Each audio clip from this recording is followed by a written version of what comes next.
आज की इस प्रेस वार्ता में जब हरियाणा प्रदेश का 2026-27 का बजट प्रस्तुत हुआ है, इस प्रेस ब्रीफिंग में आप सभी मीडिया बंधुओं का मैं हार्दिक स्वागत करता हूं।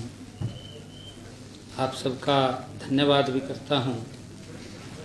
हरियाणा के जब सरकार गरीब के साथ खड़ी हो तो हर सुबह में जगती है एक नई उम्मीद, एक नया भरोसा। हमने गरीबों के उत्थान के लिए न केवल योजनाएं चलाई बल्कि यह भी सुनिश्चित किया है कि वे धरातल पर उतरें। अब गरीब परिवारों को अपनी बेटियों की शादी की चिंता नहीं करनी पड़ती है।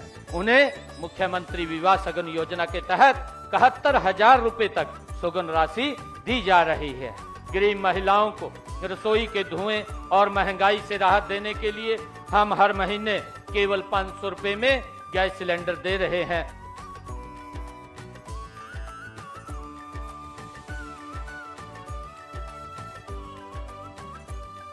मुख्यमंत्री ग्रामीण आवास योजना से अब हर गरीब के सिर पर छत है और मुफ्त प्लॉट से मिला है जीने का सम्मान। मुझे मुख्यमंत्री आवास योजना से घर और स्वच्छ भारत मिशन ग्रामीण से शौचालय का लाभ मिला है। पीएम सूर्य घर मुफ्त बिजली योजना से खेतों और घरों में मुफ्त बिजली पहुंच रही है। अब किसान भी आत्मनिर्भर और बच्चे भी रोशन भविष्य की ओर। जब गरीब को इलाज का बोझ न उठाना पड़े और बुजुर्गों को मिले 5 लाख रुपए तक का मुफ्त उपचार, तभी तो हर चेहरे पर लौटती है मुस्कान। गरीब की खुशहाली ही हरियाणा की असली पहचान है। जब हर चेहरे पर मुस्कान हो तभी पूरा होता है सशक्त हरियाणा का सपना। मंत्री के रूप में मेरा यह दूसरा बजट है। मैं बजट के महत्वपूर्ण बिंदुओं पर अपनी बात आपके बीच में रखना चाहूँगा। 2026-27 के कुल 2,23,658 करोड़ 17 लाख रुपए का बजट आज प्रस्तुत किया है। यह बजट 2025-26 के संशोधित आंकड़ों 2,02,816 करोड़ 66 लाख रुपए से 10.28% अधिक है। इस बजट का भी प्रदेश के नागरिकों ने इस बजट के अंदर प्रदेश के नागरिकों के सुझाव के अनुरूप ये बजट बनाया गया है। यह परंपरा वर्ष 2020 में आदरणीय मनोहर लाल जी द्वारा शुरू की गई थी। इस बार मैंने गुरुग्राम में गत 6 जनवरी से लेकर के पंचकुला में 27 जनवरी तक कुल 13 बैठकें हितधारकों के साथ हमने की है। इनमें से कुल 2,199 सुझाव प्राप्त हुए हैं। इसके अलावा मैंने AI चैट बॉट पर 12,400 सुझाव वो हमें प्राप्त हुए हैं। मैंने इनमें से लगभग 5,000 सुझावों को आज अपने बजट प्रस्तावों में शामिल किया है। मैं ये भी बताना चाहूँगा कि हमारे 11 वर्षों के कार्यकाल में प्रदेश में GDP 3 गुना हो गई है। वर्ष 2014-15 में GDP 4,37,145 करोड़ रुपए थी, जो 2025-26 में अनुमानित GDP 13,67,769 करोड़ रुपए हुई है। मुझे खुशी है कि योजना विभाग की रिपोर्ट में अनुसार 2025-26 में राज्य की अर्थव्यवस्था की अनुमानित वृद्धि दर 9.5% है। इसी तरह प्रति व्यक्ति आय भी लगभग 3 गुना हो गई है। वर्ष 2014-15 में यह 1,47,382 रुपए थी। वर्ष 2025-26 में अनुमानित यह 3,95,618 रुपये है। साथियों, 2014-15 में जो राजस्व घाटा जीडीपी का 1.90% था, 2025-26 में 1.33% रहने का अनुमान है। वर्ष 2026-27 में इसे 0.87% तक सीमित रखने का हमारा लक्ष्य है। प्रभावी राजस्व घाटा वर्ष 2014-15 में जीडीपी का 1.90% था, जो 2025-26 में कम होकर के 0.86% ये रहने का अनुमान है। इसे वर्ष 2026-27 में कम करके 0.41% रहने का ये अनुमान है। ये हमने इसका लक्ष्य रखा है और मुझे खुशी है कि 16वें वित्त आयोग की सिफारिशों के अनुसार वर्ष 2026 से वर्ष 2031 तक केंद्रीय करों में हिस्सा अब और अधिक बढ़कर के 1.361% रहेगा। वर्ष 2021 से वर्ष 2026 के मुकाबले में यह बढ़ोतरी 24.52% की है। यह वृद्धि देश के सभी 28 राज्यों में सर्वाधिक है। यह हमारे लिए बड़ी खुशी की बात है। इसके लिए मैं देश के यशस्वी प्रधानमंत्री आदरणीय नरेंद्र मोदी जी, माननीय केंद्रीय वित्त मंत्री श्रीमती निर्मला सीतारमण जी और 16वें वित्त आयोग के चेयरमैन अध्यक्ष डॉक्टर अरविंद पनगड़िया जी का धन्यवाद करता हूं। यह हमारी डबल इंजन सरकार की अवधारणा का सबसे सशक्त ये उदाहरण है। प्रदेश में वायु प्रदूषण को रोकने के लिए विश्व बैंक ने हमारे हरियाणा क्लीन एयर प्रोजेक्ट को स्वीकृति दी है।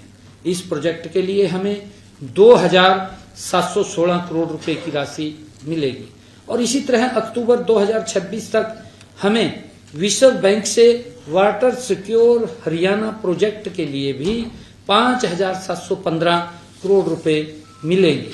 मुझे विश्वास है कि हरियाणा एआई मिशन के लिए भी 474 करोड़ रुपए की स्वीकृति विश्व बैंक से मिल जाएगी और इस मिशन के तहत 1 लाख युवाओं को एआई मिशन के प्रशिक्षण उनको दिया जाएगा। और साथियों, मैंने डिपार्टमेंट ऑफ फ्यूचर के सुझावों पर भी इस वर्ष 26-27 में 4 विभागों के 21 प्रस्तावों के लिए 1,837 करोड़ और 65 लाख रुपए का प्रावधान फोरसाइट NX नाम से किया है।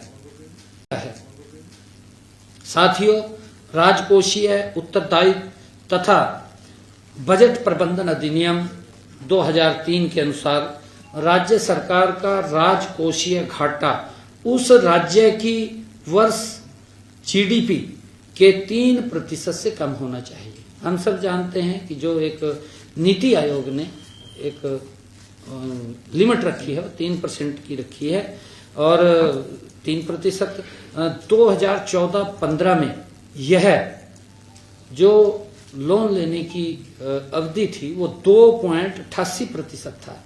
इसकी लिमिट 2.88%, 3% से।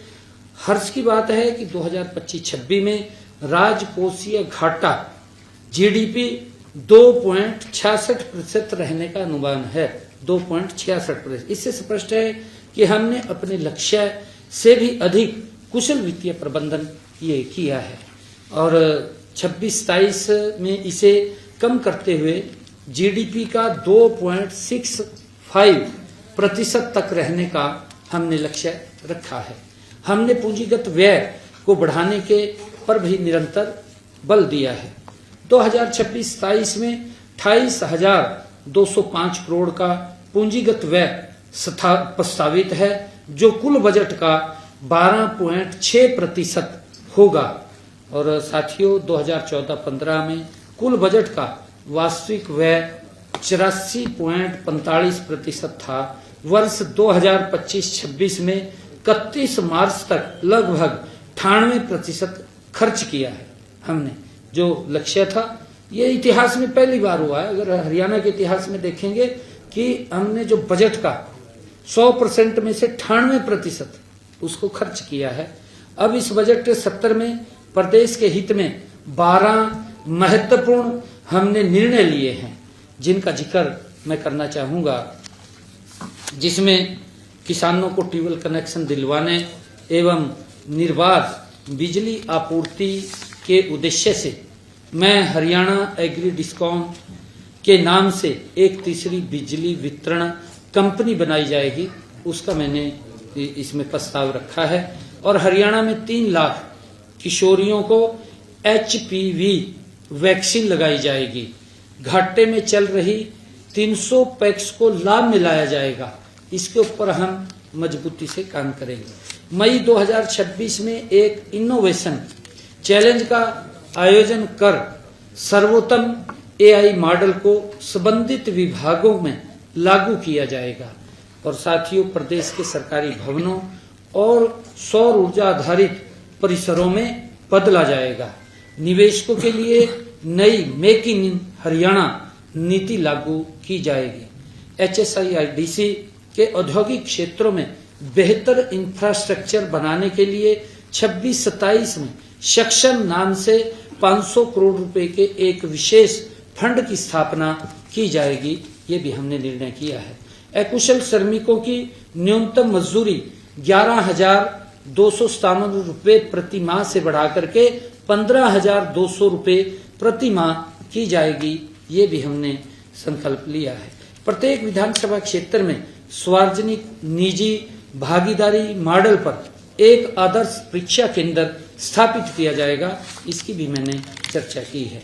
यमुना नदी में जल प्रदूषण को समाप्त करने के लक्ष्य से एक नया मिशन प्रारंभ किया जाएगा और वर्ष 2070 तक नेट जीरो उत्सर्जन के लक्ष्य के अनुरूप 100 करोड़ रुपए के सीड प्रावधान के साथ Haryana green climate resilience fund की स्थापना की जाएगी। हांसी को एक अति आधुनिक मॉडल जिले के रूप में विकसित किया जाएगा। ये भी हमने निर्णय किया है। और किसान हित में भी प्रदेश के 1,40,000 एकड़ लवणीय व नमकीन भूमि को खेती योग्य बनाया जाएगा। ये भी हमने लक्ष्य रखा है।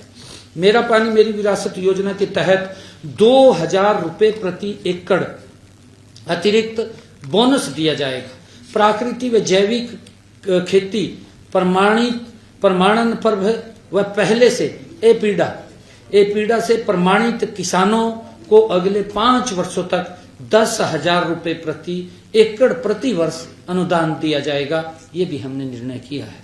और मेरी फसल मेरा ब्यौरा पोर्टल से जुड़े किसानों को जैविक खाद पर 80% सब्सिडी दी जाएगी। ये भी निर्णय हमने किया है। PM कुसुम योजना के तहत 35,000 नए सौर ऊर्जा पंप लगाए जाएंगे। ये भी निर्णय हमने किया है। प्रदेश में प्राकृतिक खेती के लिए 2,000 एकड़ का एक स्मार्ट एग्रीकल्चर क्लस्टर बनाया जाएगा। इसमें यदि किसानों को किसी प्रकार का भी नुकसान होगा तो उसकी भरपाई सरकार द्वारा की जाएगी। हमने महिला बाल विकास दीनदयाल उपाध्याय जी के 110वें जन्म दिवस के अवसर पर दीनदयाल लाडो लक्ष्मी योजना के तहत पात्रता आय सीमा को बढ़ाने का उसको 1,80,000 रुपए किया जाएगा। ये भी निर्णय हमने किया है। प्रदेश में 3 लाख महिलाओं को लखपति दीदी बनाया जाएगा। ये भी संकल्प हमने लिया है। महिलाओं को लखपति दीदी बनाने के लिए पिंक कैब योजना शुरू की जाएगी। इसमें महिलाओं को वाहन चलाने का प्रशिक्षण दिया जाएगा। इलेक्ट्रिक वाहनों की खरीद हेतु 10 लाख रुपए तक बिना ब्याज मुक्त ऋण उपलब्ध कराया जाएगा। ये भी निर्णय हमने किया है। प्रदेश में 4,000 नई उचित मूल्य दुकानें खोली जाएंगी, जिनमें महिलाओं को 33% आरक्षण दिया जाएगा। राज्य में महिलाओं की कार्यबल सहभागिता को बढ़ावा देने के लिए 5 करोड़ रुपए की लागत से एक वर्क प्लेस सेफ्टी फंड बनाया जाएगा। ये भी निर्णय हमने किया है। प्रदेश में 1000 आंगनवाड़ी केंद्रों को सक्षम आंगनवाड़ी के रूप में तथा 1000 आंगनवाड़ी केंद्रों को प्ले स्कूल के रूप में अपग्रेड किया जाएगा। वर्तमान में साथियों केवल महिलाओं व छात्राओं के लिए समर्पित 273 बसों की संख्या को बढ़ाकर 500 किया जाएगा। ये भी हमने निर्णय किया है। महिलाओं के नाम पर पंजीकृत गैर परिवहन वाहनों को मोटर वाहन पर कर में 1% की छूट दी जाएगी अगर महिलाओं के नाम पर कोई वाहन खरीदते हैं। लोहारू, बरवाड़ा, नरवाना, समालखा, महम, रादौर व पेहवा में 7 नए पुलिस थाने खोले जाएंगे। ये भी निर्णय किया है। युवाओं के लिए दीनदयाल उपाध्याय ग्रामीण कौशल योजना के तहत 20,000 से अधिक ग्रामीण युवाओं को कौशल प्रशिक्षण दिया जाएगा। ये भी निर्णय किया है।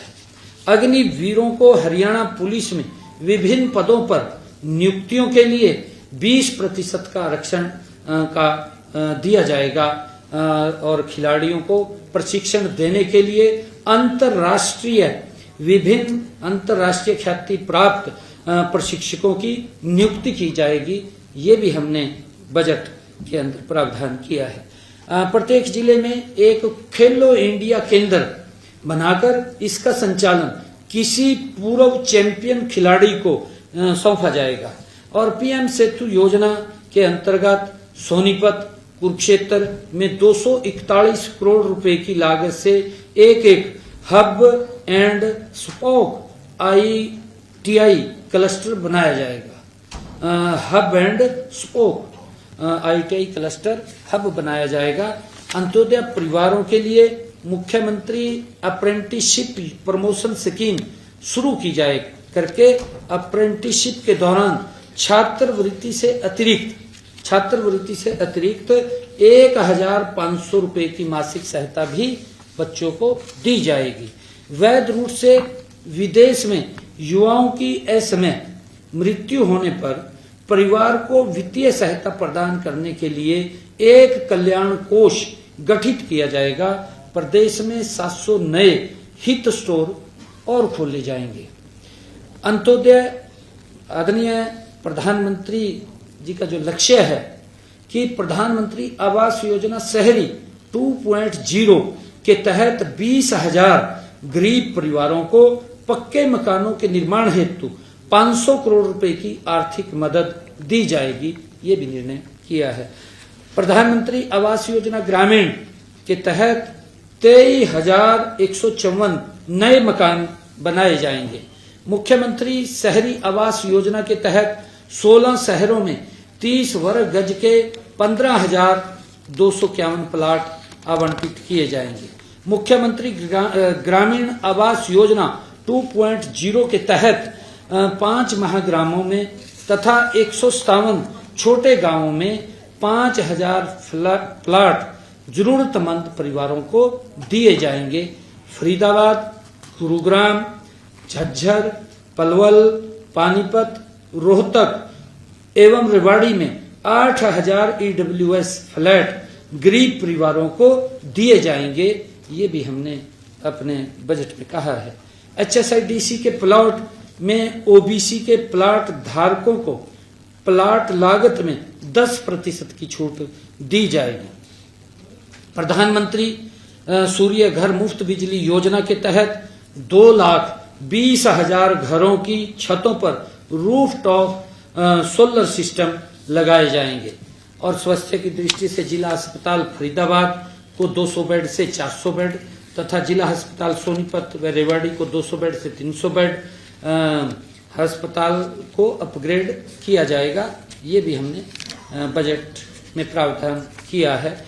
प्रदेश में 100 नए स्वास्थ्य उपकेंद्र, आयुष्मान आरोग्य केंद्र स्थापित किए जाएंगे। ये भी हमने बजट के अंदर कहा है। और मुफ्त डायलिसिस की सुविधा के लिए 18 नए डायलिसिस केंद्र खोले जाएंगे। 18 और नए डायलिसिस केंद्र खोले जाएंगे। 70 नई एडवांस लाइफ स्पोर्ट्स एम्बुलेंस तथा 167 नई बेसिक लाइफ स्पोर्ट्स एम्बुलेंस खरीदी जाएंगी। ये भी हमने इसमें निर्णय किया है। मानेसर में स्वचालित 100 बिस्तर वाले ईएसआई अस्पताल को 200 बिस्तर में अपग्रेड करके एक नया वहां पर मेडिकल कॉलेज भी बनाया जाएगा। ये भी हमने निर्णय किया है। और शिक्षा के क्षेत्र में हमने जो 250 विद्यालयों को CM excellence and early English विद्यालयों के रूप में विकसित किया जाएगा। ये भी हमने निर्णय किया। जैसे पीएम श्री है, इसी प्रकार सीएमई प्रदेश के 250 विद्यालयों में 25 करोड़ रुपए की लागत से अटल टिंकरिंग लैब स्थापित की जाएंगी। किसी विद्यार्थी की दुर्घटना में मृत्यु होने पर उसके परिवार को 5 लाख रुपए, दिव्यांग होने पर 3 लाख रुपए की राशि दी जाएगी। और उद्योगों के लिए भी हमने ये निर्णय किया है कि दीर्घकालीन लीज पर औद्योगिक प्लाट उपलब्ध कराने के लिए HSIIDC द्वारा लैंड ऑन लीज नीति लागू की जाएगी। निवेशकों की समस्याओं के निवारण के लिए एडवांस रूलिंग पोर्टल बनाया जाएगा। राज्य के प्रत्येक औद्योगिक एस्टेट में MSME के लिए कॉमन फैसिलिटेटेड सेंटर स्थापित किए जाएंगे और प्रदेश में 10 एकड़ भूमि पर Indian institute of handloom technology की स्थापना की जाएगी। राई में देश की सबसे बड़ी होलसेल मार्केट कॉम्प्लेक्स की स्थापना की जाएगी। उत्तर भारत का सबसे बड़ा मार्बल मार्केट क्लस्टर विकसित किया जाएगा। गुरुग्राम, खरखौदा तथा पिंजौर में एक एक वेडिंग सिटी स्थापित की जाएगी, जिसका बड़ा लाभ प्रदेश के लोगों को और देश के लोगों को भी होगा। जैसे हम पिंजौर के अंदर करेंगे तो हिमाचल, पंजाब, हरियाणा के लोग जो विदेशों में बाहर शादी करने के लिए जाते हैं, आदरणीय प्रधानमंत्री जी का ये विजन था कि हमारे लोग वो विदेशों में न जाएं, उनके लिए हम यहीं पर इस प्रकार का वेडिंग एक डेस्टिनेशन खड़ा करेंगे, जिससे कि वो यहीं अपने लोकल हरियाणा के अंदर, अपने देश के अंदर वो वेडिंग कर सकें। उस लेवल के, उस मानकों के ये वेडिंग सिटी हम खड़े करेंगे। और इसी प्रकार इंफ्रास्ट्रक्चर में प्रदेश में 5000 किलोमीटर लंबी सड़कों का सुधार किया जाएगा।